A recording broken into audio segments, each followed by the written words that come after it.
Peaceful প্রোটেস্টের নামে সরকারি সম্পত্তি ধ্বংস। পিসফুল প্রোটেস্টের নামে ভারতকে নেপাল বানানোর চেষ্টা। संसद भवन उखाड़ दिया जाएगा, संसद भवन उखाड़ दिया जाएगा, उखाड़ दिया जाएगा। नेपाल वहाँ जाएगा, नेपाल नेपाल नेपाल नेपाल वहाँ जाएगा, नेपाल नेपाल नेपाल नेपाल बनेगा। নাকি এটা ছিল পূর্ব পরিকল্পিত একটা প্ল্যান, রাজনৈতিক প্ল্যান?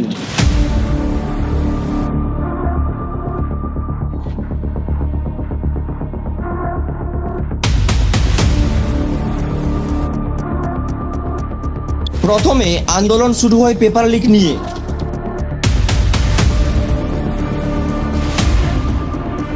আর পরবর্তীতে তা রাজনৈতিক আন্দোলনে রূপান্তর হয়।